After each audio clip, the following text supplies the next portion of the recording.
શ્રી મહાપ્રભુજી વલ્લભાચાર્યજીએ નવરત્ન ગ્રંથમાં આજ્ઞા કરી છે કે બ્રહ્મ સંબંધ મંત્રનું અનુસંધાન કરતા રહેવું. સહસ્ત્ર પરિવત્સર મિત કાલ જાત કૃષ્ણ વિયોગ જનિત તાપ ક્લેશ આનંદ તિરોભાવોહમ ભગવતે કૃષ્ણાય શ્રી ગોપીજન વલ્લભાય દેહ પ્રાણ ઇન્દ્રિય અંતઃકરણાની તદ્ધર્માસ્ત દારાગાર પુત્ર આપ્ત વિત ઈ પરાણી આત્મના સહ સમર્પયામિ. દાસોહમ શ્રી કૃષ્ણ તવાસ્મી દાસોહમ શ્રી કૃષ્ણ તવાસ્મી દાસોહમ શ્રી કૃષ્ણ તવાસ્મી. શ્રી કૃષ્ણ શરણમ મમ શ્રી કૃષ્ણ શરણમ મમ શ્રી કૃષ્ણ શરણમ મમ. બ્રહ્મ સંબંધનો ભાવાર્થ ભગવાન કૃષ્ણથી વિખૂટા પડે હજારો વર્ષોનો સમય વ્યતીત થવાથી ભગવાનની પ્રાપ્તિ માટે હૃદયમાં જે તાપ ક્લેશનો આનંદ થવો જોઈએ તે જેને તિરોધાન થયો છે એવો હું જીવ ભગવાન કૃષ્ણને દેહ ઇન્દ્રિય પ્રાણ અંતઃકરણ તેના ધર્મો સ્ત્રી ઘર પુત્ર કુટુંબ ધન આલોક અને પરલોક આત્મા સહિત સમર્પણ કરું છું. હું દાસ છું, હે કૃષ્ણ હું તમારો છું. બ્રહ્મ સંબંધ મંત્ર જેમાં સર્વ કંઈ સમર્પણ શ્રી ગોવર્ધનનાથજીના ચરણે થઈ જાય છે. અને આ બ્રહ્મ સંબંધ એ પુષ્ટિ માર્ગમાં મુખ્ય છે. અને એ શેના માટે મુખ્ય છે તો કહે છે કે દોષથી મુક્ત થવા માટે, સર્વ દોષ. અને જેને પણ ભગવાનની સેવા ઠાકોરજીની કરવી છે એને તો બ્રહ્મ સંબંધ અનિવાર્ય છે. અન્યથા નામ શ્રવણ કરવા માત્રથી પણ લીલાના જીવોએ લીલા પ્રાપ્તિ કરી લીધી છે એવા પ્રસંગો આવશે 252માં. પણ બ્રહ્મ સંબંધનો મહિમા એ આજે શિક્ષાપત્ર 26મું એમાં 5મા અને 6ઠ્ઠા શ્લોકમાં શ્રી હરિરાયજીએ કહ્યું કે પ્રભુએ સાક્ષાત તેજ જેવા છે, પ્રકાશમાન છે અને જીવ અંધકાર જેવો છે, ઘેરો શ્યામ છે, દોષોથી ઘેરાયેલો છે તેથી શ્યામ કહ્યો. પણ જેવો બ્રહ્મ સંબંધ થાય છે એની સાથે તેના સર્વ દોષ નાશ પામે છે. જેમ ઉપમા આપી શકાય કે ગંગાનો ધોધ જ્યાં વહી રહ્યો ત્યાં નાલીનું પાણી ભળશે રે. ગંગાનો સંગમ થતાની સાથે લીલા પ્રાપ્તિ કરશે રે. એટલે બ્રહ્મ સંબંધના મંત્રનો પ્રભાવ જ એવો છે કે કેવા પણ દોષ કેમ ન હોય પણ છતાંય તે દોષથી તે મુક્ત થાય છે. એમાં બીજું કંઈ કારણ નથી, એવું કંઈ ઉપકાર છે એવું પણ નથી મહાપ્રભુજીનો. મૂળમાં લીલામાં હતા અને લીલામાંથી પડ્યા, અને પડ્યા પછી સ્વાભાવિક જ છે રજોતમો અને સતો ગુણથી જેવો જે જીવ એવા એ ઘેરાયા. કર્મ વગર તો રહી શકાય નહીં અને ઈચ્છાઓનો કોઈ અંત નથી. એટલે થઈને જીવ જે કંઈ પણ પ્રારબ્ધ કર્મ સંચિત કર્મ બધા ભેગા કરતો ગયો, ક્રિયામાણ કર્મ. પણ એક વખત ભગવદ પ્રાપ્તિ થઈ ગયેલી હોય એ જીવને જ્યારે ભગવાન પોતે કૃપા કરી અને એને યાદ કરી લે પછી તો કાળનું પણ સામર્થ્ય નથી કે એને પ્રભુ પાસે જતા રોકી શકે. એટલા માટે જ 3 જન્મથી વધારે અંતરાય પણ નથી કહ્યો.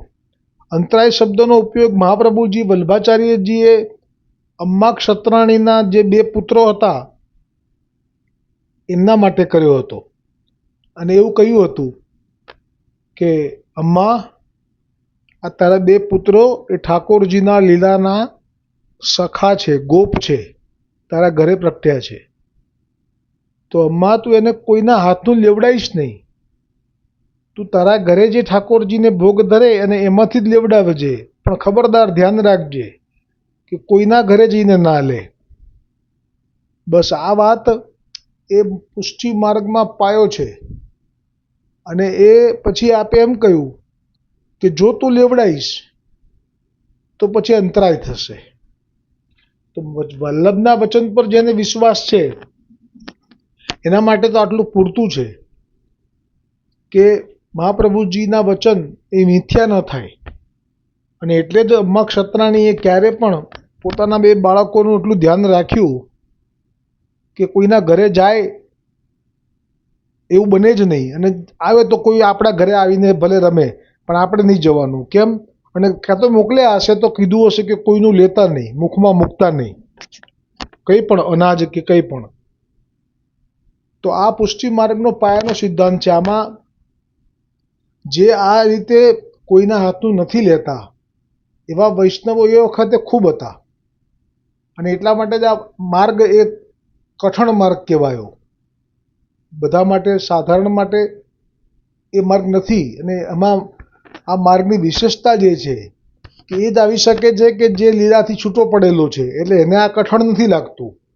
કારણ કે બ્રહ્મસંબંધ થાય છે એની સાથે દોષ દૂર થાય છે, અને એ જે અનુભવ થાય છે એમાં જ એને ખબર પડી જાય છે કે અમારો હજારો જન્મોનો અત્યાર સુધીનો જો ફેરો છે એ ફોગટ ગયો હતો, પણ આ વખતે અમારો ફેરો સફળ થયો.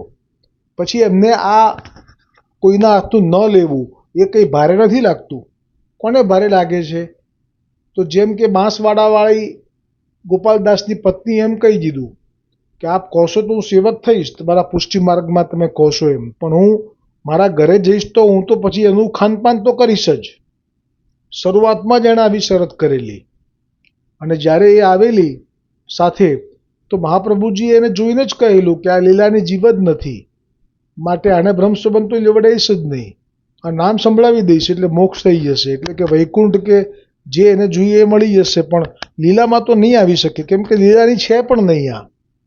બસ એટલે જેને પણ કઠણ લાગે છે એ હવે વિચારજો કે કઠણ લાગે છે તો ક્યાંક તો ગરબડ નથી ને. અને જેને સહજ લાગે છે તો માની લેજો કે લીલા જીવ છો. આ પણ એક પ્રમાણ થઈ જાય છે. એટલા માટે જ પુષ્ટિ માર્ગમાં બ્રહ્મસંબંધ મંત્રનું અનુસંધાન એ નિત્ય કરવું, અને એવી આજ્ઞા મહાપ્રભુજીની છે. અને એનું અનુસંધાનમાં આપણે દોડ પણ લઈશું, જેથી કરીને મહાપ્રભુજીએ કેવી કૃપા વિચારી છે. પણ એ કોના માટે વિચારી છે? ફક્ત ને ફક્ત લીલાના દૈવી જીવો માટે કે જે લીલામાંથી પડેલા છે, નહીં કે કોઈ નવા જીવો માટે. નવા જીવોનો પ્રવેશ જ નથી આમાં. આ એવી માર્ગની, આ જે પુષ્ટિ માર્ગની જે એક વિશિષ્ટતા છે કે નવો જીવ આમાં પ્રવેશ કરી શકતો નથી.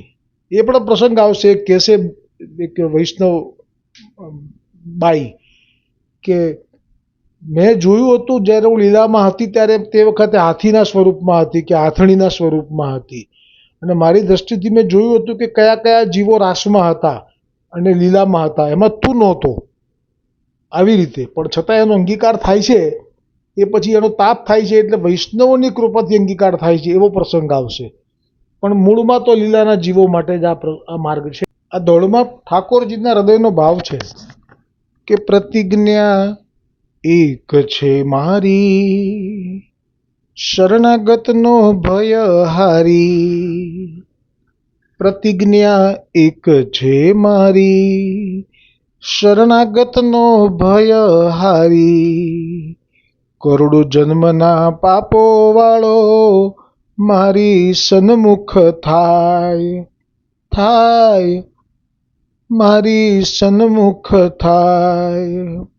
કરોડો જન્મના પાપો વાળો મારી સન્મુખ થાય.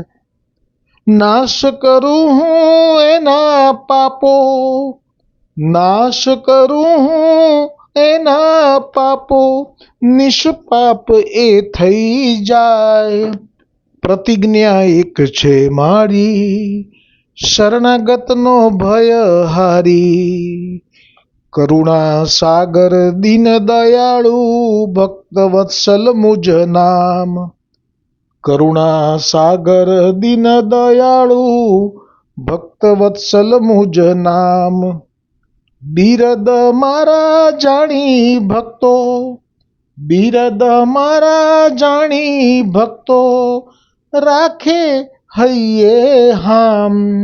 પ્રતિજ્ઞા એક છે મારી, શરણાગતનો ભય હારી.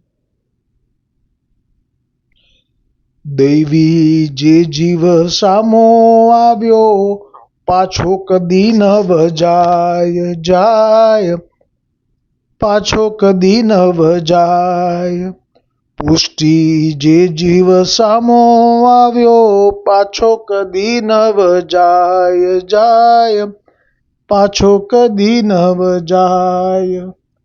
મારે પગથિયે પગ ધર્યાથી, પુષ્ટિ પગથિયે પગ ધર્યાથી, મારો એ થઈ જાય. પ્રતિજ્ઞા એક છે મારી, શરણાગતનો ભય હારી રે. પ્રતિજ્ઞા એક છે મારી, શરણાગતનો ભય હારી. આમાં એટલું બધું ભર્યું છે આ દોડમાં, બધાનું વર્ણન કરવા જઈએ તો બહુ સમય જાય, પણ સાર લઈ લઈએ તો આ પ્રમેય બળથી કરોડો જન્મના પાપો વાળો પણ નિષ્પાપ કરે છે. તો એ પ્રમેય બળ છે. આમાં કોઈ સાધન બળ નથી ક્યાંય. અને પ્રમેય બળ એટલા માટે જ છે કે લીલામાં હતા. એટલે એક વખત રાજાને ગમી તે રાણી અને છાણા વીણતી આણી. આવો પણ પ્રસંગ આવશે, રાજાને છાણા વીણતી એવી ગમશે. પણ આ કહેવત જે છે એનો ભાવ આપણે લેવાનો કે એક વખત ઠાકોરજીના લીલામાં પહેલાં આપણે હતા, એટલે કે એમની રાણી તરીકે હતા. હવે તો એ ભલે પડ્યા છીએ, પણ વળી પાછા આપણને અંગીકાર કરવા માટે જ મહાપ્રભુજીને મોકલ્યા છે. એટલે આપના પ્રમેય બળથી અંગીકાર થઈ રહ્યો છે આ સાર. અને બીજા ઘણા બધા, આ બધા ટૂંકનો સાર લઈ શકાય, પણ મૂળમાં ભાવ આ લેવાનો કે કરુણા સાગર દીન દયાળુ, ભક્ત વત્સલ મુજ નામ. તો કરુણા સાગર, પણ કરુણાના સાગર ક્યારે થાય કે દીન દયાળુ, એટલે જીવ દીન થાય તો જટ કૃપા થાય, પછી એના પાપ નથી જોવાતા. એટલા માટે જ બે પ્રસંગ લઈ અને આજનો આ સત્સંગનો વિરામ કરીએ. એક પ્રસંગ છે એ જે બેનુદાસ માધવદાસ 284 વૈષ્ણવની વાર્તામાં જે પેલી ગુસાઈજીને લીલાની જીવ જે દેહનો વેપાર કરનારી, અને એની ગુસાઈજીએ બહુ પરીક્ષા કરી અને એને તાવી, એનો પ્રાણ કંઠે આવ્યો, પછી એને શરણે લીધી અને પછી પૂછ્યું કે તારી ઈચ્છા તો કે સેવા. તો ઠાકોરજી સ્વરૂપ પધરાયું અને પછી આજ્ઞા કરી કે અટકાવ આવે તો તું સેવા ન કરતી. અને એ અતિ દેહનો વેપાર કરનારી, એટલે બીજા વૈષ્ણવોને ત્યાં પધરાવે અને વૈષ્ણવો કરે એવું સંભવ નહોતું. સામાજિક સ્થિતિને જાણનારા છે આપ, એટલે આપે એને કહ્યું કે એટલા દિવસ તું સેવા નહીં કરે તો તને બાધક નહીં થાય. પણ કોઈને પધરાવવાની તો વાત થાય નહીં, કારણ કે આનું ચરિત્ર એ સમાજમાં કલંકિતની પરાકાષ્ઠા હતી. કેમ કે એણે જ કહ્યું હતું કબૂલ કરતા કે મેં મારા દેહમાં જેટલી રૂંવાટી છે એટલા મેં ધણી કર્યા છે લૌકિકમાં. બસ આ પ્રમેય બળની પરાકાષ્ઠા અહીંયા છે. અને એ વખતે ગુસાઈજી એની ઈચ્છાને અનુરૂપ ઠાકોરજી પણ પધરાવે છે, આજ્ઞા પણ કરે છે કે અટકાવમાં તું લૂંટી ના ભરીશ.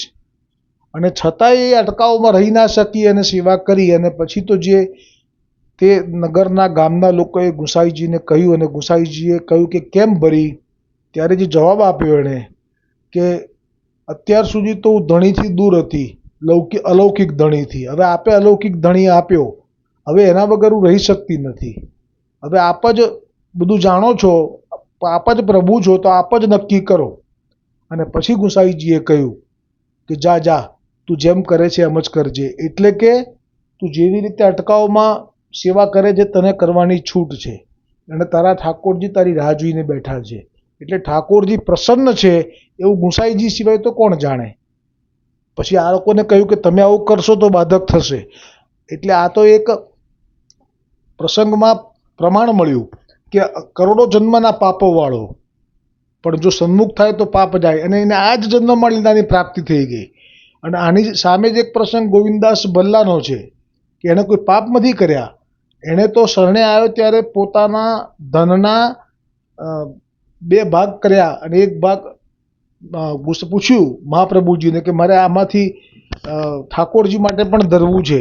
તો કે કંઈ વાંધો નહીં, એક ભાગ તું તારી પત્નીને જે હવે છૂટી કરી રહ્યો છું એને આપ, એક ભાગ તું ઠાકોરજી માટે રાખ અને એક ભાગ તારા જીવનના નિર્વાહ માટે રાખ. દ્રવ્ય બહુ હતું એટલે. તો એનો ભાવ એવો હતો કે ના, એક ભાગ મારે ગુરુ એટલે આપને પણ ધરવો છે. તો કે કંઈ વાંધો નહીં, 4 ભાગ પાડ. એક ભાગ તારા પાસે, એક તારી પત્નીને છૂટી કરી રહ્યો છે એને આપવા જોઈએ, તો જે તારો એ દોષમાંથી બચાય. એક એને, એક ઠાકોરજીને અને એક મને. આવો જ જીવ હતો, પણ દીનતા નહોતી, અહંકાર બહુ હતો. અને એટલા માટે થઈને એને વલ્લભની આજ્ઞાની અવજ્ઞા કરવી ભારે પડી. ગોવર્ધનનાથજી પણ ખીજ્યા અને એનું અકાળે મૃત્યુ થયું, પણ લીલા પ્રાપ્તિ થઈ ગઈ. એટલે મૂળ છે દીનતા. દીનતાથી વશ થાતા હરજી, દીનતાથી વશ થાતા શ્રીજી, માનો કે ના માનો મરજી, એક ઘડીમાં ઉડી જવાનું, કેમ રહ્યા ખોટું ગરજી. દીનતાથી વશ થાતા હરજી. બોલો શ્રી વલ્લભાધીશ કી જય, શ્રી ગોવર્ધનનાથ કી જય હો.